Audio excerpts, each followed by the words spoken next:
कई बार शालिनी शिकायत कर कहती, चिराग, माँ तो मुझे मेरे मन मुताबिक जीने ही नहीं देती।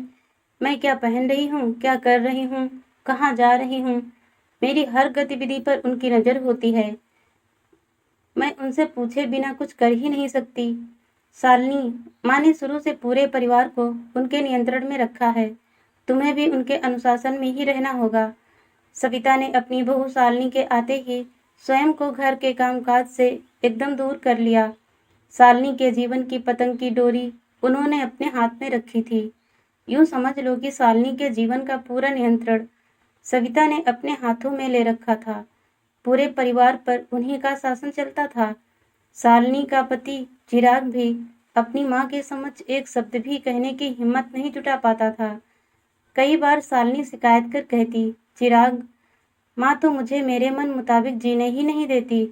मैं क्या पहन रही हूँ, क्या कर रही हूँ, कहाँ जा रही हूँ, मेरी हर गतिविधि पर उनकी नज़र होती है। मैं उनसे पूछे बिना कुछ कर ही नहीं सकती। शालिनी, माँ ने शुरू से पूरे परिवार को उनके नियंत्रण में रखा है। तुम्हें भी उनके अनुशासन में ही रहना होगा। नहीं चिराग, मेरे भी कुछ सपने हैं। मुझे भी नौकरी करनी है, अपनी इच्छा अनुसार कपड़े पहनने हैं। ये क्या है, पूरे दिन साड़ी पहनो। नीति तो सब पहनती है ना चिराग, वह बेटी है और मैं बहू, आखिर फर्क तो माँ ही करती हैं। शालिनी, नीति छोटी है, पढ़ रही है अभी। तुम समझती क्यों नहीं? कितनी छोटी है चिराग? 2 साल, सिर्फ 2 साल। मुझे तो लगने लगा है तुम्हारे घर में मेरे सारे सपनों को तोड़ दिया जाएगा। तुम माँ को समझाओ चिराग, वरना हमें अपना घर अलग बनाना होगा, जहाँ मैं भी खुश रह सकूं। मुझे अलग रहने का शौक नहीं है। मैं जानती हूँ कि संयुक्त परिवार में रहने से कितनी खुशी मिलती है। ठीक है शालिनी, मैं माँ से बात करूँगा, कहकर चिराग ने बात को समाप्त कर दिया। चिराग की बहन नीति अपनी भाभी के साथ हो रहे व्यवहार से बहुत दुखी थी। वह सोच रही थी, इतनी पढ़ी लिखी होकर भी माँ सास बनने से खुद को न रोक पाई।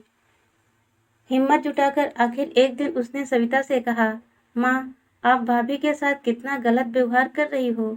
व्यवहार नहीं माँ, दुर्व्यवहार कर रही हो। गुस्से में तिलमिलाते हुए सविता ने कहा, नीति, मैं क्या गलत कर रही हूँ?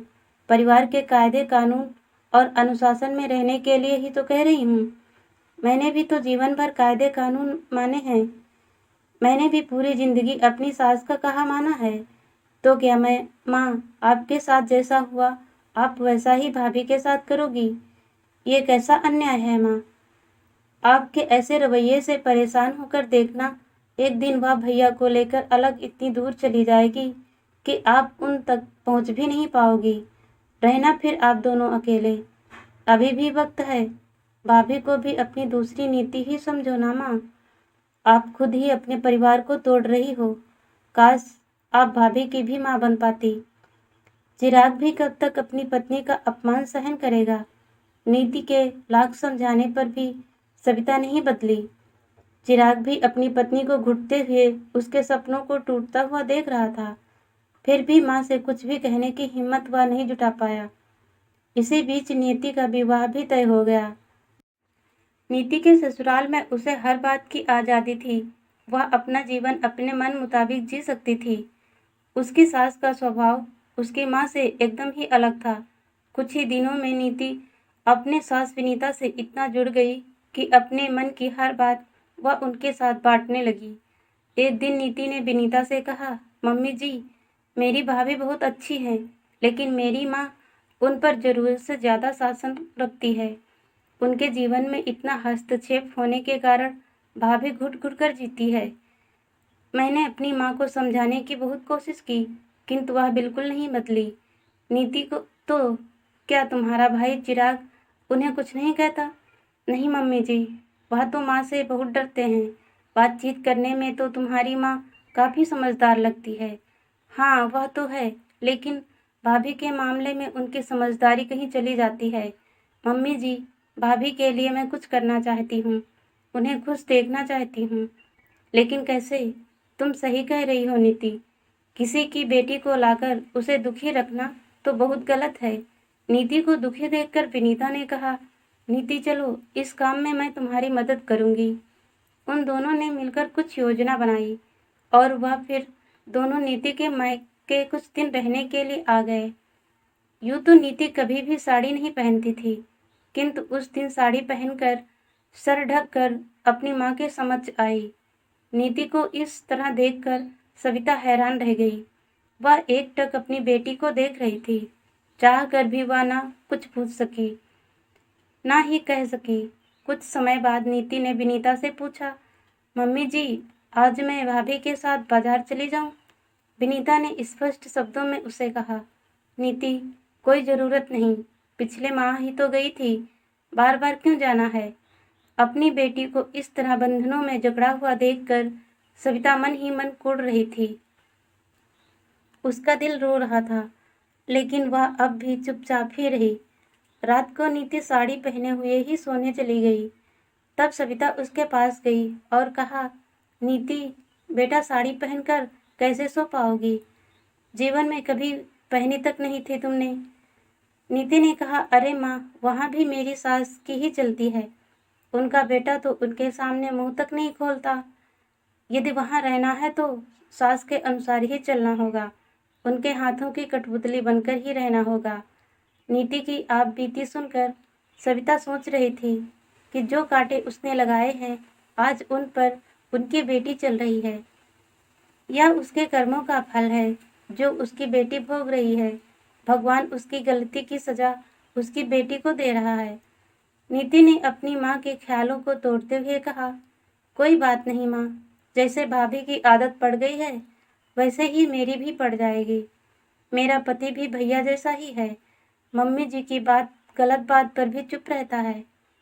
यदि वह बोलने की हिम्मत दिखाता तो मुझे भी अपने अनुसार जीना नसीब हो पाता, किंतु नीति के मुंह से निकला हर वाक्य आज सविता पर प्रहार कर रहा था। वह नीति की बातों का कोई जवाब नहीं दे पाई और ना ही विनीता से कुछ पूछ पाई। देखते ही देखते 1 सप्ताह गुजर गया, लेकिन अब तक विनीता ने सविता में शालिनी को लेकर कोई बदलाव नहीं देखा। सविता केवल अपनी बेटी के लिए ही तड़प रही थी। विनीता से रहा नहीं गया और आखिरकार उसने सविता से कहा, सविता, सविता जी, हम सुबह अपने घर लौट जाएंगे।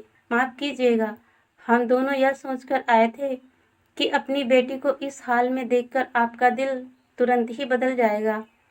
आपका व्यवहार आपकी बहू के साथ बेटी जैसा हो जाएगा, किंतु मुझे लगता है कि आप शायद ऐसा कभी नहीं कर पाएंगी।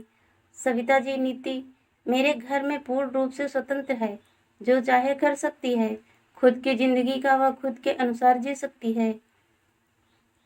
उस पर किसी का कोई अंकुश नहीं है। हमने तो यह नाटक आपके हृदय परिवर्तन के लिए किया था, लेकिन शायद हमारा नाटक भी आपको बदल न पाया। हम नाकामयाब हो गए। सविता नीचे सर झुकाकर शर्मिंदा होते हुए आंसू बहा रही थी। वह विनीता से नजर नहीं मिला पा रही थी। विनीता ने कहा, सविता जी, निधि शालिनी से बहुत प्यार करती है। उसे इस तरह के बंधन में देखकर हमेशा दुखी रहती है।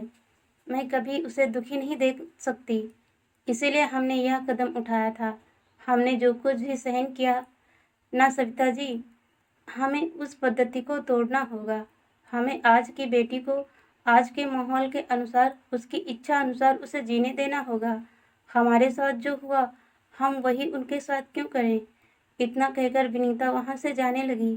तब सविता ने कहा, विनीता जी रुकिए, और वह विनीता के गले लगकर जोर जोर से रोने लगी। विनीता ने उसे चुप कराया। उसी समय सविता ने शालिनी को आवाज देकर बुलाया। शालिनी तुरंत ही वहां आ गई और पूछा, जी माँ, क्यों बुलाया आपने? कुछ काम है? हाँ बेटा, जो काम आज तक मैं नहीं कर पाई वही काम है, कहकर विनीता ने शालिनी को चिपका लिया और कहा, अब तुम्हारे ऊपर किसी का कोई अंकुश नहीं होगा। तुम जो चाहो वह कर सकती हो, पहन सकती हो। शालिनी, कल हम सब बाजार चलेंगे और तुम्हारे लिए तुम्हारी पसंद की बहुत सारी शॉपिंग करेंगे। मैंने तुम्हारे साथ अच्छा व्यवहार नहीं किया, मुझे माफ़ कर दो बेटा। प्लीज़ ऐसा मत कहो माँ, कहते हुए शालिनी की आंखें डबडबा गई। शालिनी सोच रही थी कि यदि हर नारी की मानसिकता नीति और विनीता आंटी जैसी हो जाए तो किसी भी परिवार में फिर सास बहू के रिश्ते के बीच कोई मतभेद और कोई समस्या ही ना रहे। हर रिश्ता नीति और विनीता आंटी जैसा प्यार से भरपूर हो। शालिनी ने नीति को थैंक यू कहते हुए गले से लगा लिया। वह सोच रही थी कि यदि हर परिवार में नीति जैसी ननद हो तो कोई भाभी अपने अधिकारों से वंचित नहीं रह सकती। उसके बाद शालिनी ने अलग घर बनाने के विचार को हमेशा हमेशा के लिए अपने मन से निकाल दिया। सविता ने भी अपने घर में एक अलग ही खुशी और सुख को महसूस किया और मन ही मन नीति और विनीता को धन्यवाद दिया। वीडियो अच्छी लगी तो चैनल को लाइक, शेयर और सब्सक्राइब कीजिए। वीडियो देखने के लिए बहुत बहुत धन्यवाद।